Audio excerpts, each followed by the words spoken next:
Hello there. Quick, pass the smelling salts to the Remainers. Boris Johnson has stirred the pot a bit by saying, "Imagine Trump doing Brexit."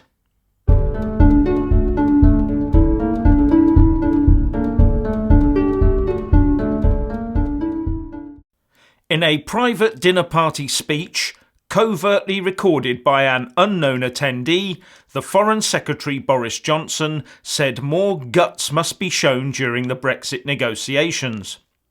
Otherwise, he said, the risk was that the UK could end up being locked in orbit around the EU and effectively in the customs union and to a large extent still in the single market and unable to have control of our own trade policy, tariff schedules or regulatory framework. He also said that, "You've got to face the fact there may now be a meltdown. OK, I don't want anybody to panic during the meltdown. No panic, pro bono publico, no bloody panic. It's going to be all right in the end."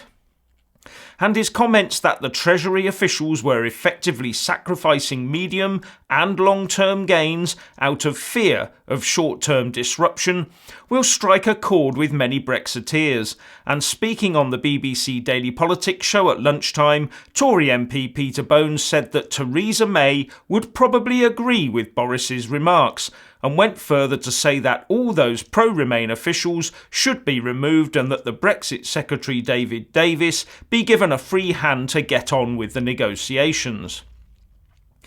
Boris Johnson is also reported as saying that he was increasingly admiring the US President Donald Trump, and that he was more and more convinced that there is method in his madness.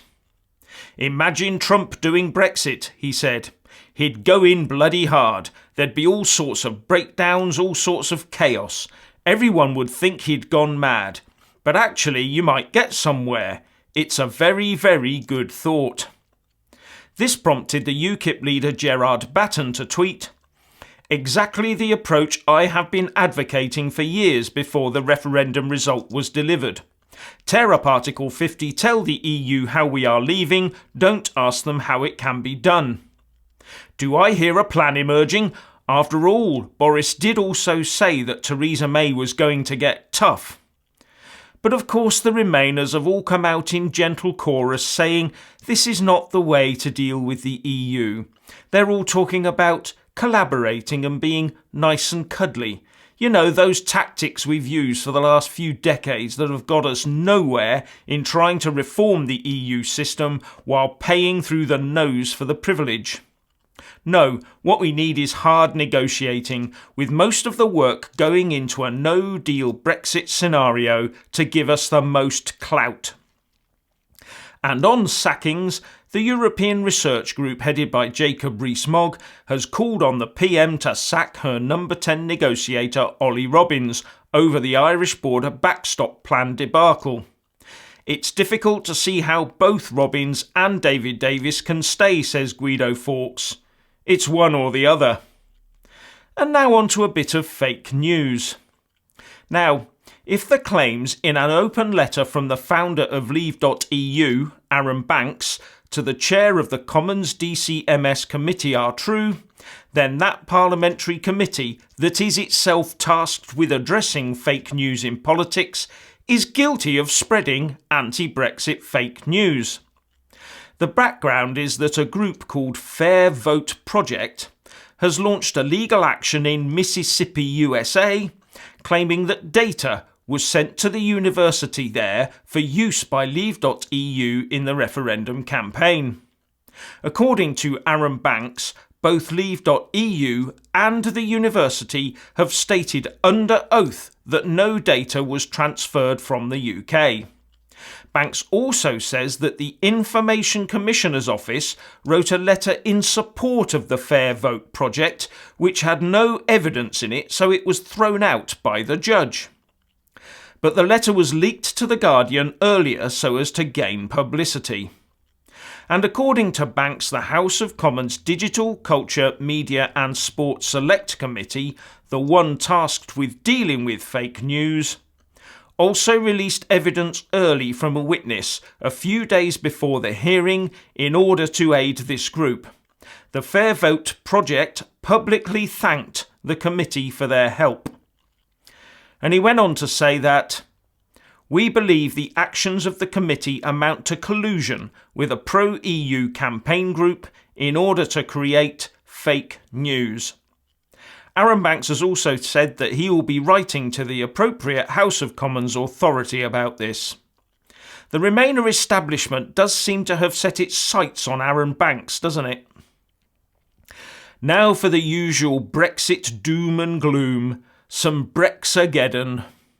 I'm afraid to report that, according to HMRC, compared to Q1 last year, exports in the first quarter of this year from England were up 6.5%. Exports from Scotland were up 12.1%, up 7.1% from Wales, and up 4.9% from Northern Ireland. A regional breakdown shows exports were up for every region of England too.